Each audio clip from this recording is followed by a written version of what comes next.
The day before the horrific flooding that happened in Kerrville, Texas, there was some rare phenomenon that happened, catastrophic flooding that happened down in Kerrville, Texas, in the surrounding area, happened at the time of July 4th.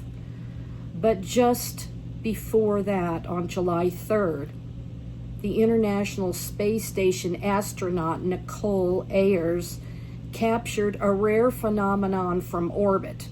It was a giant sprite above a thunderstorm. So let's have a look at the photograph that Nicole Ayers took from the ISS.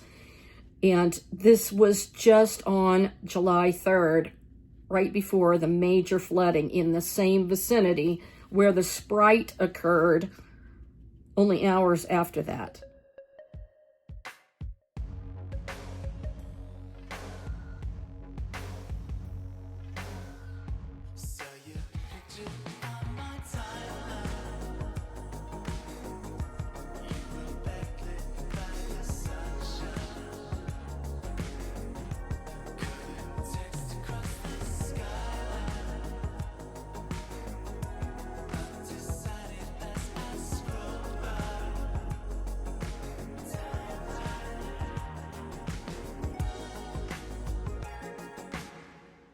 Sprites have been known to form above intense thunderstorms. Vivid, multicolored sprites are among the least understood and visibly striking electrical phenomenon known to manifest in Earth's upper atmosphere during intense thunderstorm events. They typically occur roughly 50 miles above the planet's surface in the wake of powerful lightning strikes, taking on an array of otherworldly shapes composed of complex tendril-like features and plumes of red light, according to NASA. Even so, the gigantic sprite Ayers managed to witness is a particularly impressive specimen seen rising high above lightning-lit clouds and treading into Earth's upper atmosphere above Mexico and the U.S. All the while, the sprite appears to glow brightly alongside artificial light emanating from the cities below. So incredibly, this sprite is captured by Nicole Ayers in the ISS space station, and then the flooding happens immediately right after this event in the same location, because the ISS space station was at the time passing over Mexico and Texas. Over the past few years, NASA has been working on the Spritacular Citizen Science Project, which asks members of the public to contribute images of these TLE sightings in an attempt to provide the scientific community with data that can be used to decode the phenomenon. So, interestingly, this phenomenon occurred right over where the flood area happened, just a few hours later. The efforts are now being holstered by orbital footage of the spectacular event, including by multiple astronauts about the ISS who, like Ayers, have embraced photography as a creative outlet during their time on the station. Many questions certainly persist surrounding the nature of sprites, how and why they form, and how they interact with the surrounding atmosphere, but maybe they'll have some answers soon. Sprites have been observed over North America, Central America, South America, Europe, Central Africa, Australia, the Sea of Japan, and Asia are believed to occur during most large thunderstorm systems. Roger, 1999, categorized 3 types of sprites based on their visual appearance.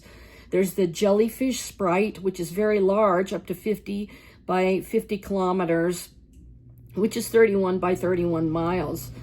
There's a column sprite called a sea sprite, large-scale electrical discharges above the Earth that are still not totally understood. There's the carrot sprite, which is a column sprite with long tendrils. Sprites occur near the top of the mesosphere at about 80 kilometers altitude in response to the electric field generated by lightning flashes in underlying thunderstorms. When a sufficiently large positive lightning strike carries charges to the ground, the cloud top is left with a strongly negative net charge. And this can be modeled as a quasi-static electric dipole for less than a 10 millisecond strong electric field that is generated in the region above the thunderstorm.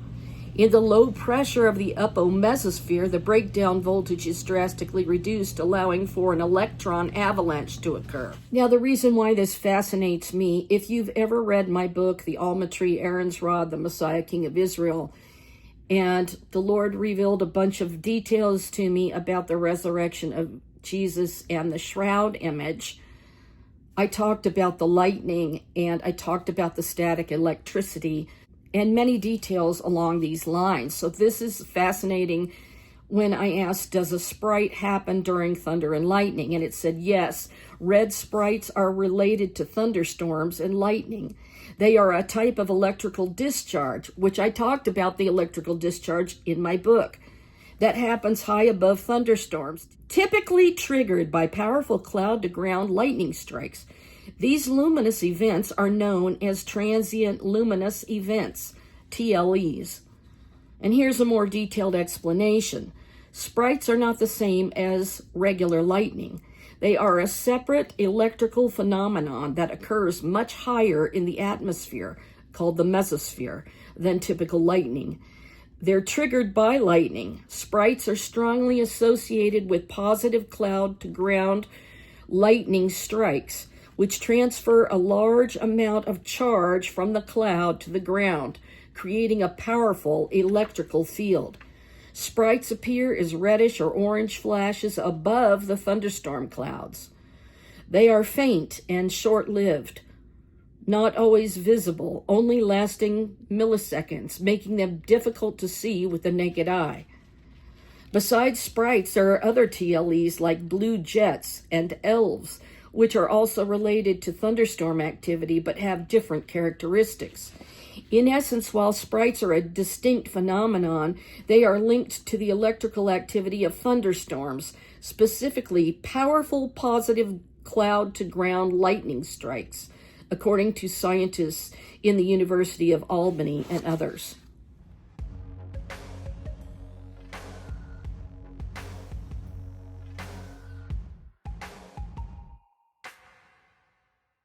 What's fascinating about this is that this area where the flood happened is a very Christian area.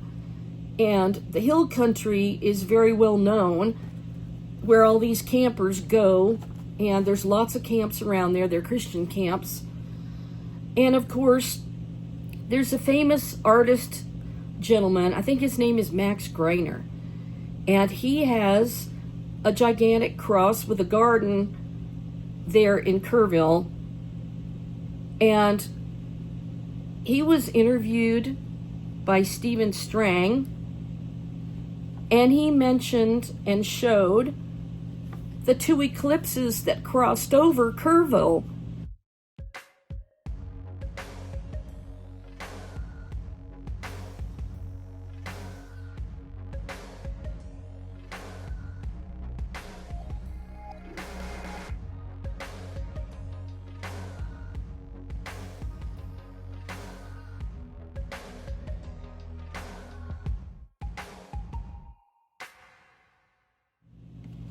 And this made an X over the spot. And he was showing it that it actually made an X over the cross. So it's like the ancient Tav over the cross. He didn't say anything about the Tav, but I'm saying it. But I went back and looked up this news article in San Antonio's KTSA News. And there was this huge event that took place. X marks the spot in Kerrville during the last two solar eclipse paths. And this is the diagram they showed of it crossing over Texas in that very location where the floods happened. Okay? Very strange. The hill country town of Kerrville is experiencing what few other places have ever, especially in a 6-month time frame. It all started with an annular eclipse, which brought a ring of fire over Kerrville and much of the hill country of Texas on Saturday, October 14th. The expected influx of people heading towards the city prompted officials to cancel youth soccer games held that day. Even as far back as October, Kerrville was well aware that the even more significant eclipse would be coming soon. They're bringing in people from other parts of Texas to help because we're going to need additional personnel. I can't say enough good things about our police department, fire, EMS, sheriff's office, everybody.